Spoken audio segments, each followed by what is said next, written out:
మనం ఇవాళ ఈజీగా సింపుల్గా చేసుకొని ఎగ్ ఫ్రైడ్ రైస్ చూద్దామండి. స్టవ్ ఆన్ చేసుకొని ఒక కడాయి పెట్టేసుకొని అందులో 2 టేబుల్ స్పూన్ ఆయిల్ వేసుకొని అందులో 4 సన్నగా తరిగిన పచ్చిమిర్చి వేసుకోవాలండి. వేసుకున్న తర్వాత దాన్ని కొంచెం ఫ్రై కానివ్వాలి.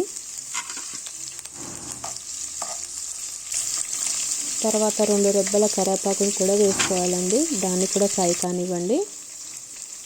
లైట్గా మీడియం ఫ్లేమ్ పైన పెట్టేసి లైట్గా వేయించుకోవాలండి.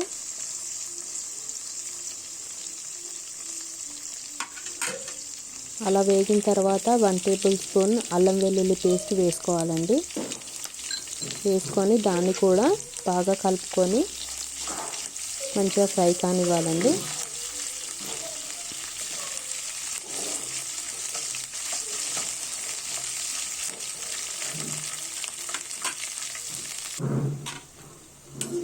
అలా కొంచెం ఫ్రై అయిన తర్వాత అదే కడాయిలో దాన్ని మొత్తము ఒక సైడ్కి పెట్టండి. సైడ్కి జరిపేసి దాంట్లో ఒక 2 ఎగ్స్ బీట్ చేసేటప్పుడు అందులో కొంచెం సాల్ట్ వేసేసి ఆ 2 ఎగ్స్ బీట్ చేసిన ఎగ్స్ ఇందులో వేసేయండి. వేసేసి అలా ఉంచేసి ఒక 2 మినిట్స్ అలా ఉంచేసేయండి.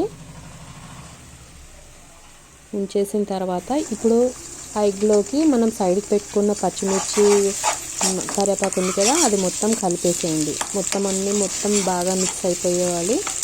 మిక్స్ అయిపోయిన తర్వాత దాంట్లోకి ముందే మనము పొడి చేసి పెట్టుకున్న రైస్ని మొత్తం వేసేయండి.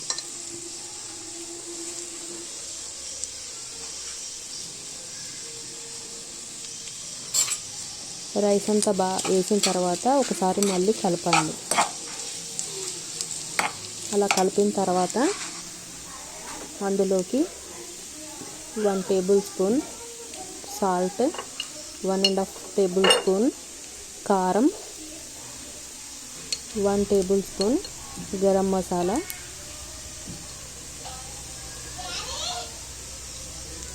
వేసేసి బాగా కలపండి.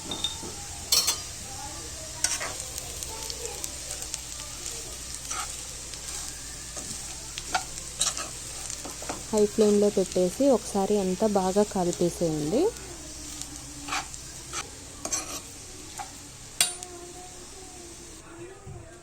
అలా అంతా నీట్గా మొత్తం కలిపేసిన తర్వాత ఒక 2 మినిట్స్ మూత పెట్టేసి ఉంచేసేయండి. అది లో ఫ్లేమ్లో పెట్టి ఉంచండి. అంతే. ఓపెన్ చేసి చూసిన తర్వాత ఇలా ఉంటుంది. ఒక హాఫ్ లెమన్ మొత్తము జ్యూస్ పిండేసి గార్నిష్ కోసం కొత్తిమీర చల్లేసేయండి. అంతే, మన simple and easy egg fried rice ready. అంతే అండి. Thanks for watching.